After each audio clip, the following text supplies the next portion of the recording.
A partir desse momento, então, nós vamos começar o comentário.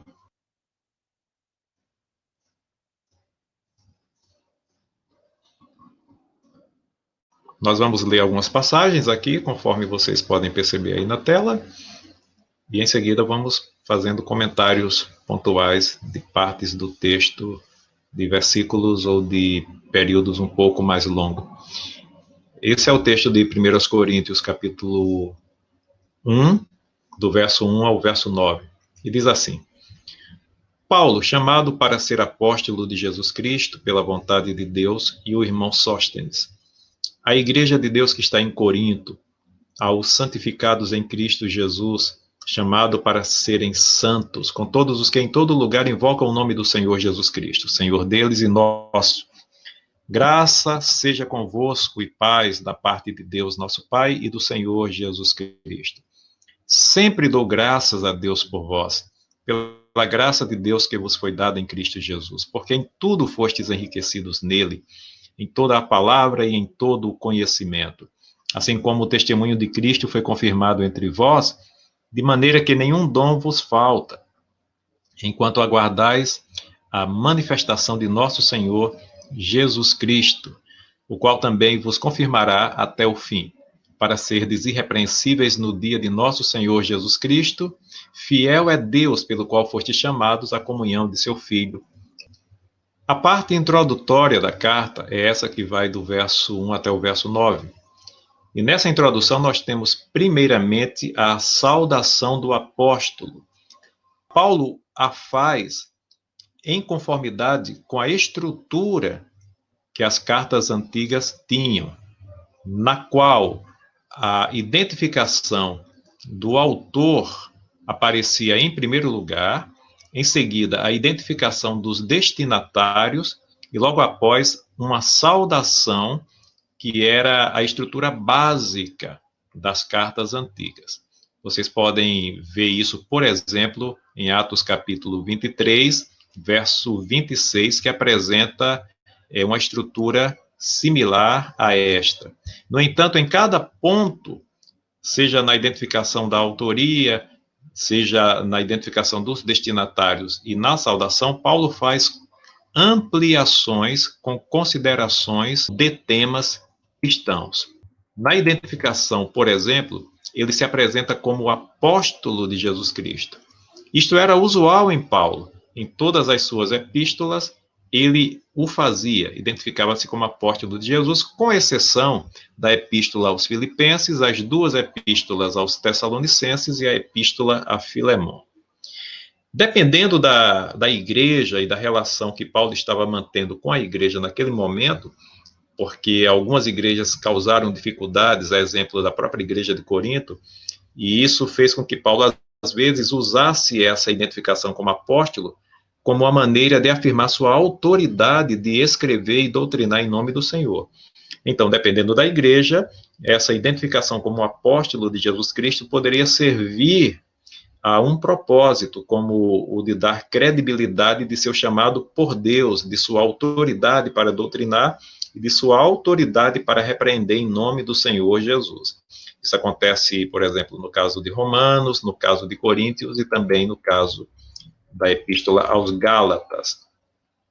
Ele identifica seus destinatários como sendo a Igreja de Deus que está em Corinto, a Igreja de Deus em Corinto, e os chama de santificados em Cristo Jesus.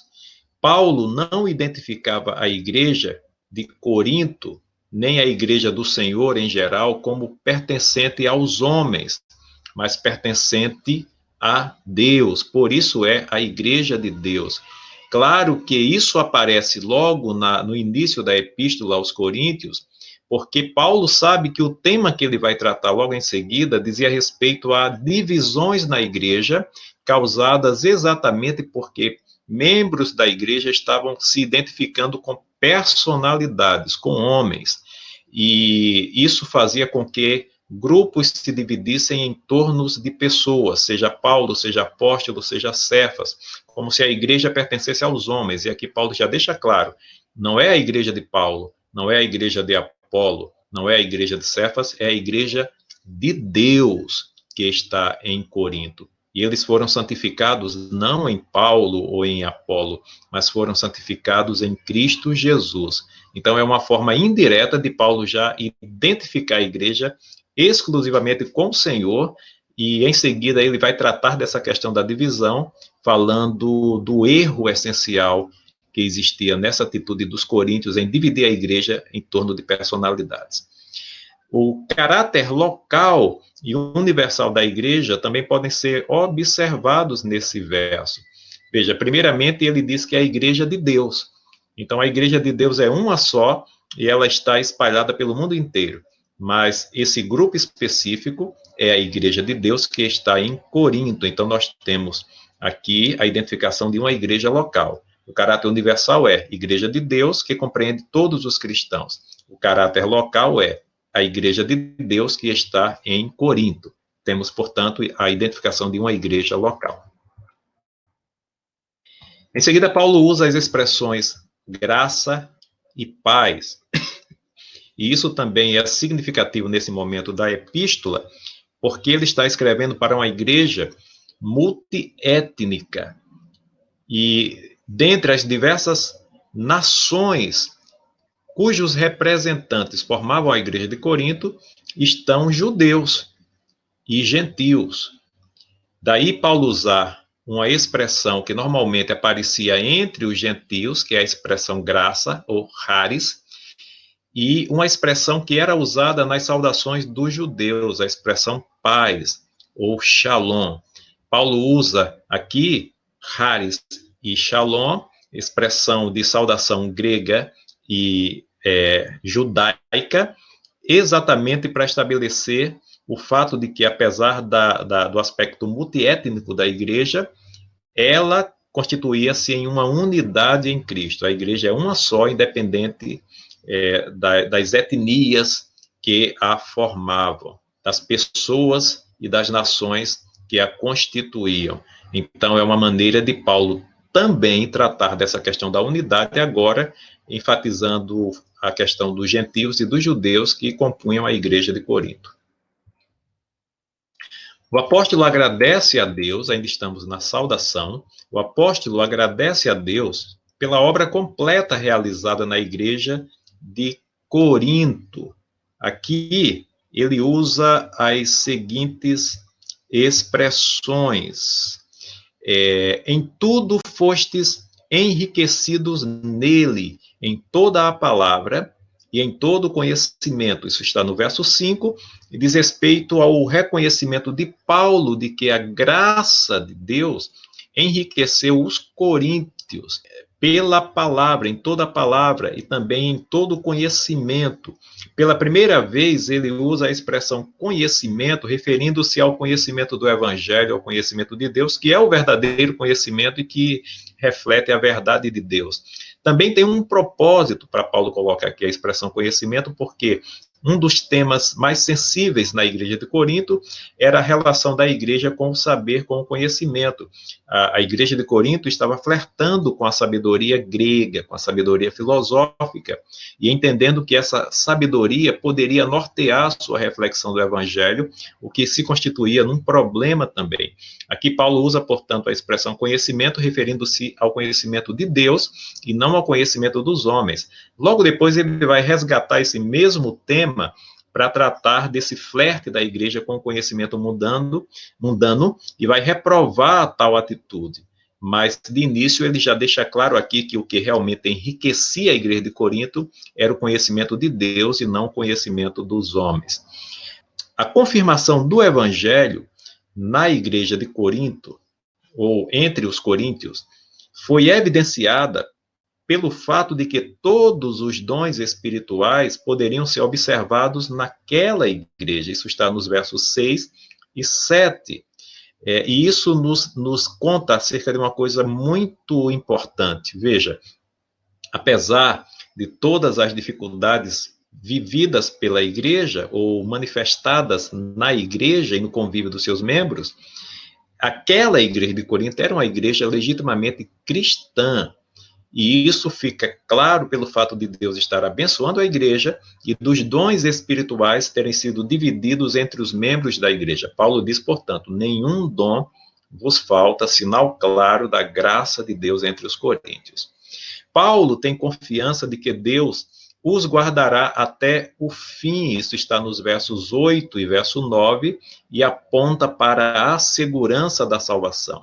Paulo angustiou-se muito com situações diversas na igreja de Corinto, mas uma coisa estava clara para ele: aquela igreja que Deus havia constituído como sua igreja, ele a guardaria até o fim. Isso é a segurança da salvação que nos diz a todos nós e nos deixa muito confiantes também com relação a nós hoje em dia. Deus guarda o seu povo, Deus guarda a sua igreja, e a salvação é extremamente segura, porque ela é garantida por Deus através de Cristo. Chegamos agora ao primeiro tema que o apóstolo Paulo vai abordar. Isso diz respeito às divisões na igreja de Corinto, e esse período vai do capítulo 1, verso 10, até o capítulo 1, verso 17. Do verso 10 ao verso 17. Paulo dirige-se aos crentes de Corinto como irmãos. A expressão grega é adelphoi, irmãos. Essa palavra é usada 39 vezes na carta e reflete a relação familiar do apóstolo com os coríntios em Cristo e também a relação mútua entre os crentes de Corinto, como aqueles que constituíam a família de Deus em Cristo Jesus.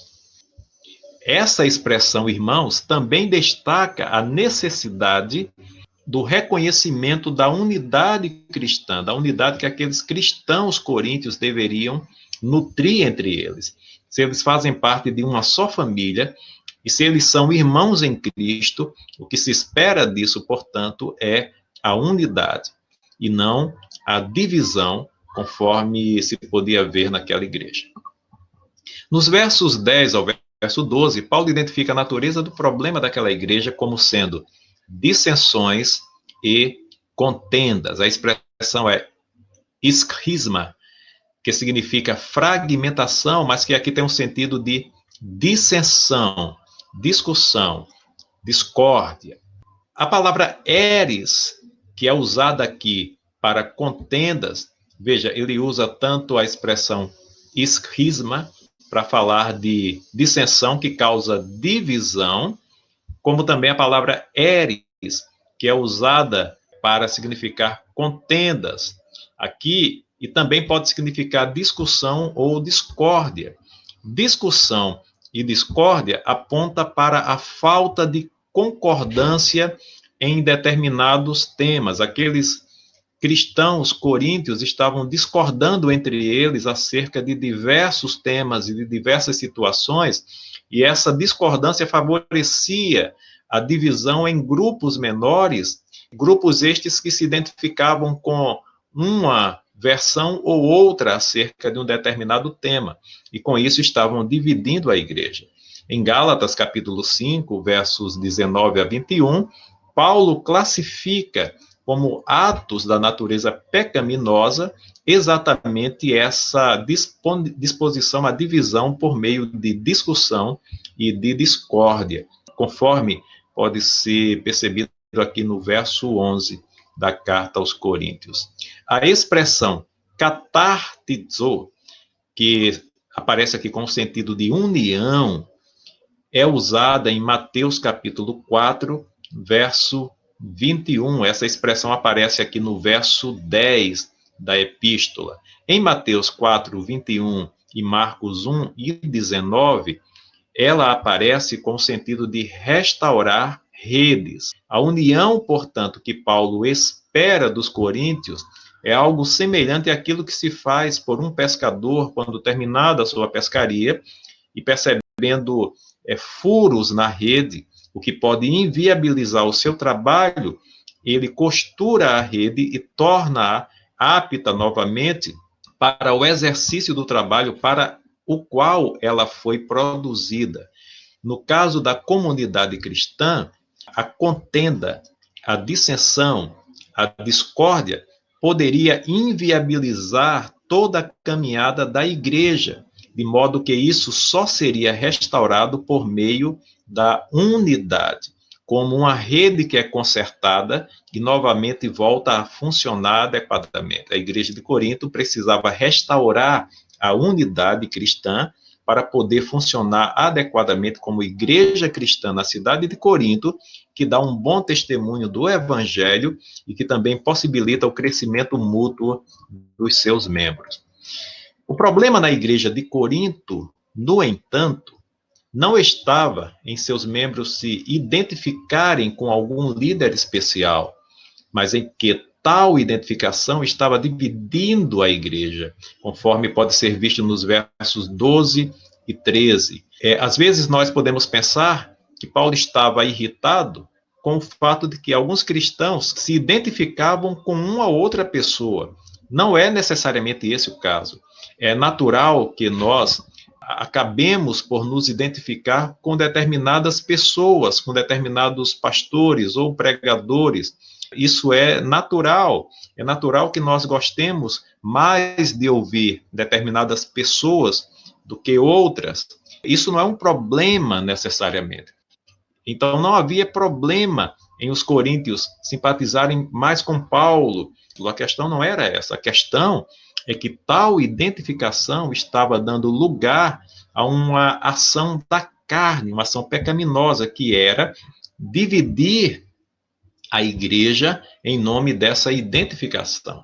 Nós podemos nos identificar com pessoas, mas não podemos usar isso como meio de dividir a igreja, de dividirmos o corpo de Cristo, de separarmos os irmãos do convívio, da comunhão, da unidade cristã. E era isso, infelizmente, que estava acontecendo na igreja de Corinto.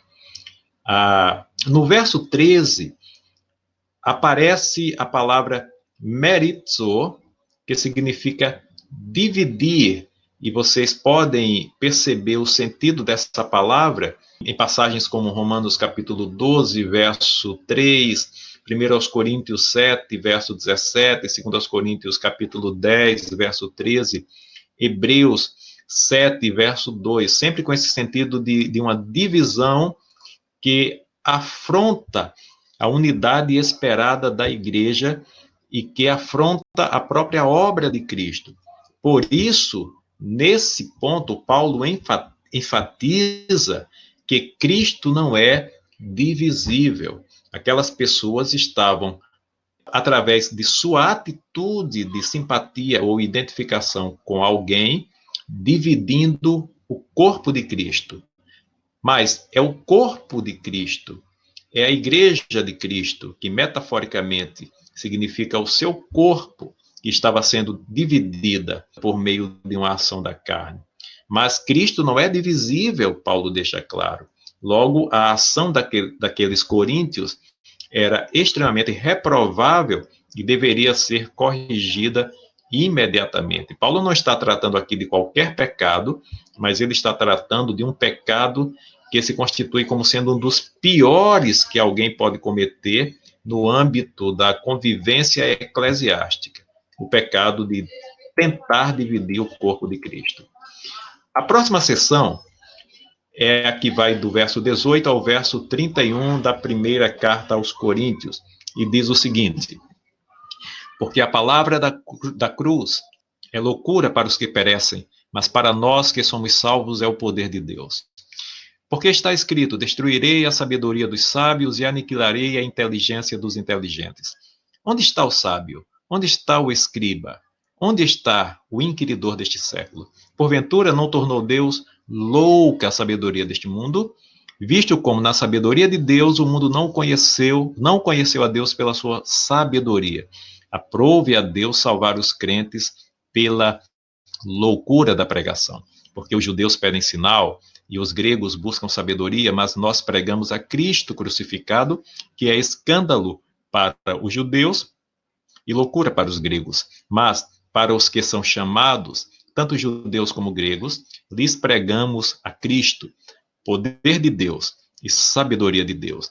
Porque a loucura de Deus é mais sábia do que os homens, e a fraqueza de Deus é mais forte do que os homens. Porque vede, irmãos, a vossa vocação, que não são muitos os sábios segundo a carne, nem muitos os poderosos, nem muitos os nobres que são chamados, mas Deus escolheu as coisas loucas deste mundo para confundir as sábias. E Deus escolheu as coisas fracas deste mundo para confundir as fortes. E Deus escolheu as coisas vis deste mundo e as desprezíveis e as que não são para aniquilar as que são, para que nenhuma carne se glorie perante ele. Mas vós sois dele em Jesus Cristo, o qual para nós foi feito por Deus sabedoria e justiça e santificação e redenção, para que, como está escrito, aquele que se gloria, glorie-se no Senhor. Esse é o período aí um pouco longo, que vai do verso 18 ao 31, e aqui Paulo usa a expressão não em sabedoria de palavras, que aparece no verso 17. Essa expressão, sabedoria de palavras, fecha a sessão anterior e serve como um gancho para introduzir a próxima sessão, que é essa que vai do verso 18 até o verso 31. Ele apresenta a forma como Deus decidiu salvar os homens, ou melhor, a forma como Deus decidiu salvar os homens é manifestada por Paulo, expressada aqui por Paulo, como sendo algo que contraria a lógica do raciocínio humano. Por isso ele usa o tema da sabedoria, mas essa sabedoria de Deus, ela vai contrariar a sabedoria humana. Paulo coloca isso aqui porque ele sabia que um dos grandes problemas da igreja de Corinto, como eu falei anteriormente, era esse flerte com a sabedoria filosófica, a sabedoria da cultura, os temas que eram abordados nas praças, nos diálogos, nas exposições dos sofistas. Então, Paulo está dizendo que, em termos de graça salvadora de Deus, o que vale é aquilo que se identifica com o projeto de Deus, com o plano que ele estabelece para a salvação, e não aquilo que é fruto das especulações dos homens no que tange à verdade e à salvação. Assim, a pregação do evangelho se torna incompreensível para os homens que não raciocinam segundo o Espírito. Aquela sociedade de Corinto, inclusive alguns cristãos estavam se deixando seduzir por esse sentimento, achava que a racionalidade humana poderia dar conta de todas as questões que os homens necessitavam em termos de conhecimento. Porém, a mensagem da cruz transcendia essa compreensão e desafiava a lógica humana. A lógica humana não a compreendia e não a aceitava, por isso a chamava de absurdo. Eles não aceitavam essa proposta.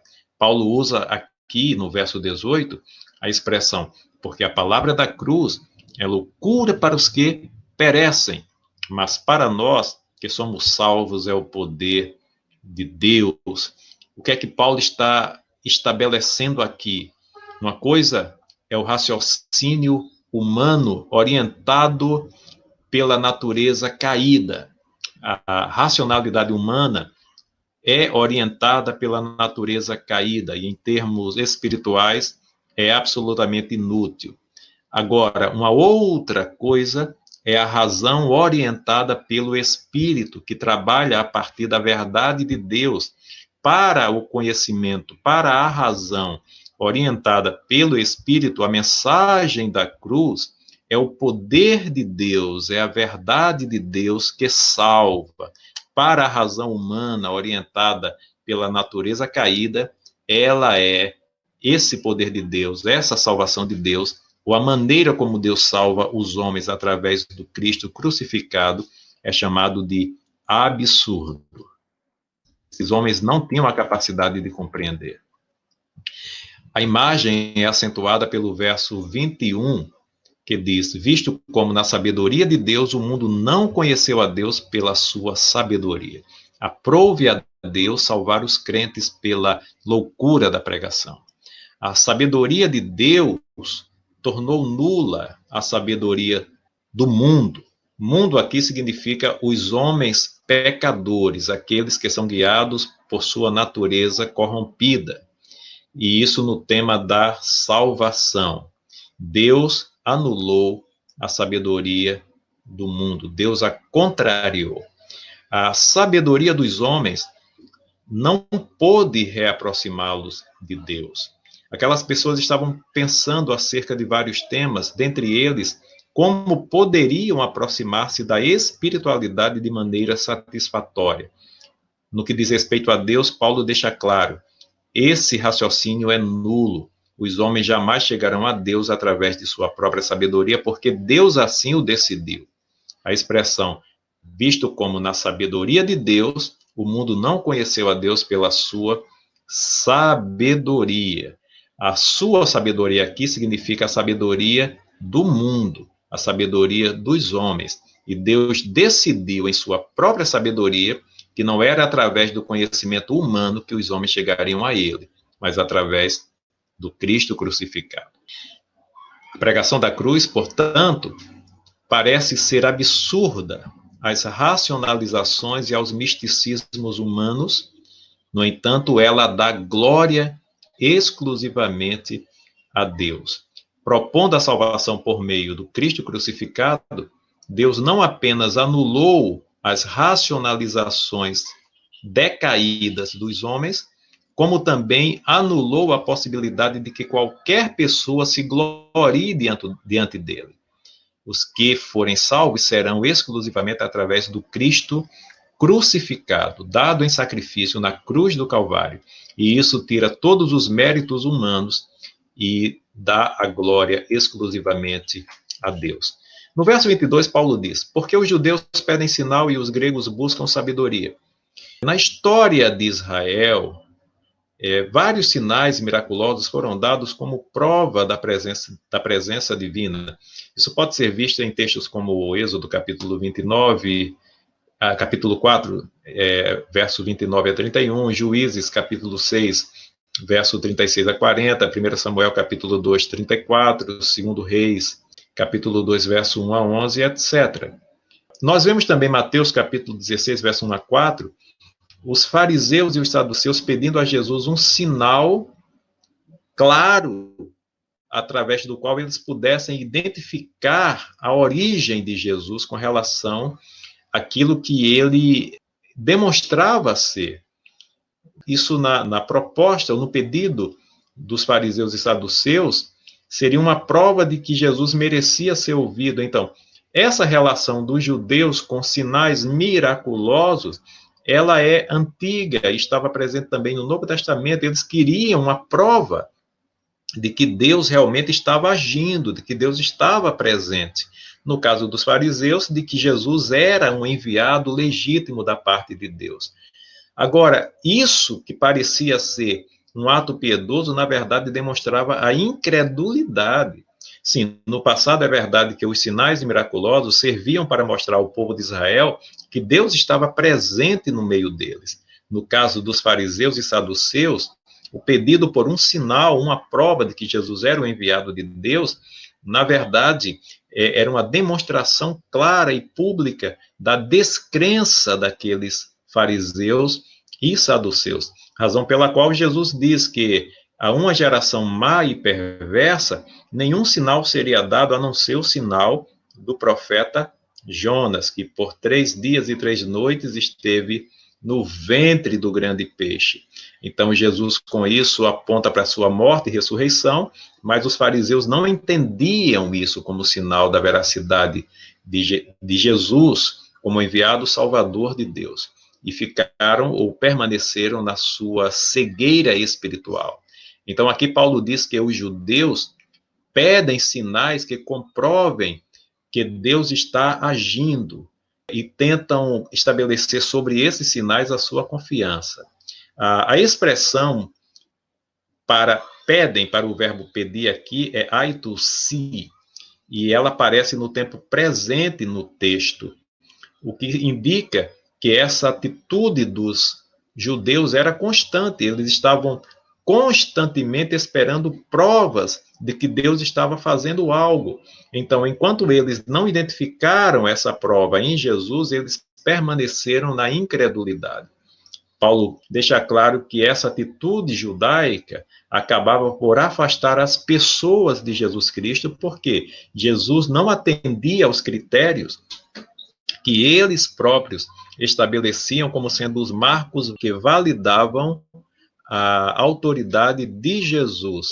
Ao não atingir esses critérios, Jesus parecia colocar-se fora do alcance da fé e da confiança dos judeus, o que para Paulo era algo condenável. Os judeus incrédulos, portanto, não perceberam que a salvação já tinha se realizado em Cristo Jesus. Apenas os crentes perceberam isso. Paulo diz também que os gregos buscam sabedoria. Os gregos se destacavam no mundo antigo por sua busca pela sabedoria, isso é notório, nós todos sabemos disso. A filosofia grega, por exemplo, estabeleceu as bases racionalistas pelos quais os homens passaram a pensar o mundo desde a época dos grandes filósofos gregos até os dias de hoje. Ainda hoje, a influência do racionalismo filosófico dos gregos é sentida no mundo inteiro.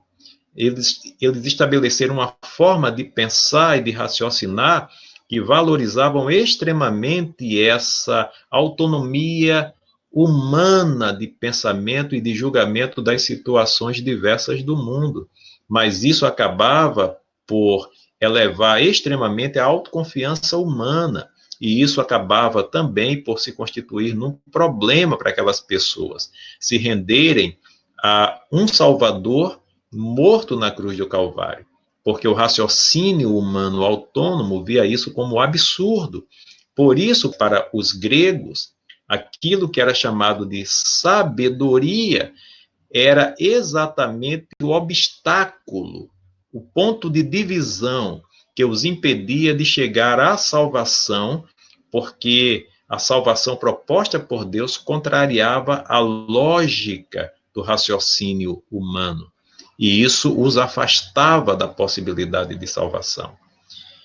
Por isso, o conhecimento e a sabedoria salvífica se constituía num absurdo para os gentios.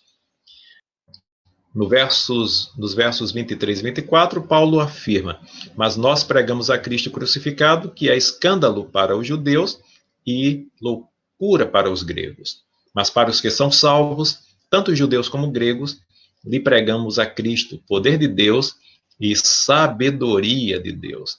Para um grupo de pessoas, os judeus, que esperavam sinais e provas claras de que Deus estava agindo, e para um outro grupo de pessoas que julgavam segundo os critérios, a pregação ou a mensagem de um Salvador crucificado era escandalosa e absurda por não se enquadrar em qualquer perspectiva racionalista ou mística. Racionalista por parte dos gentios ou mística espiritual, segundo os critérios judaicos de espiritualidade.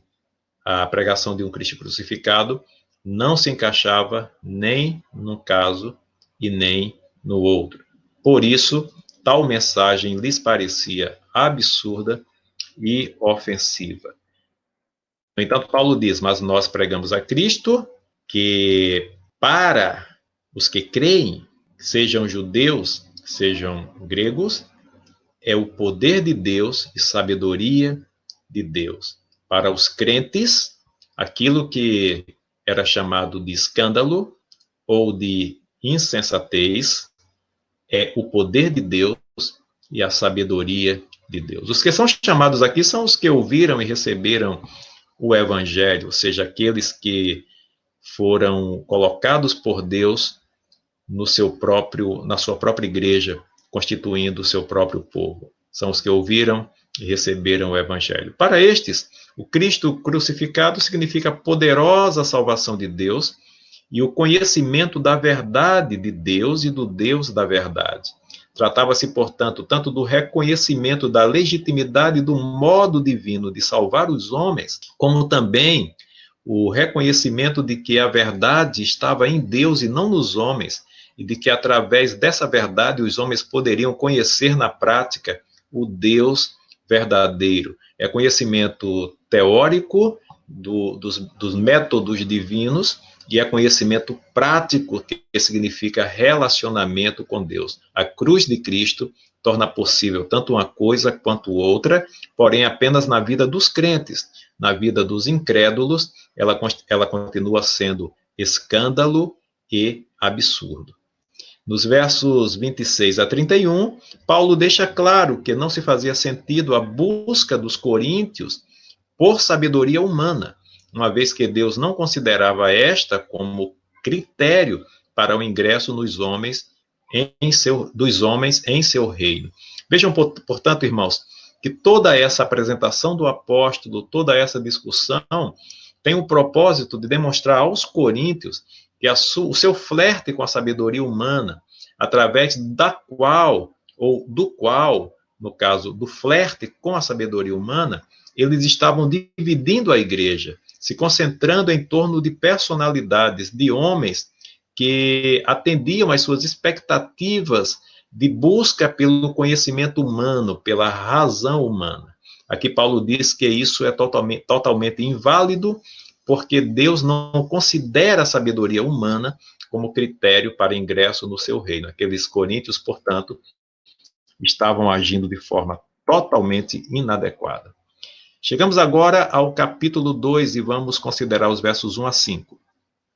Paulo diz assim: E eu, irmãos, quando fui ter convosco, anunciando-vos o testemunho de Deus, não fui com sublimidade de palavras ou de sabedoria, porque nada me propus saber entre vós, senão a Jesus Cristo e este crucificado. E eu estive convosco em fraqueza e em temor e em grande tremor. A minha palavra e a minha pregação não consistiram em palavras persuasivas de sabedoria humana, mas em demonstração do Espírito e de poder, para que a vossa fé não se apoiasse em sabedoria dos homens, mas no poder de Deus.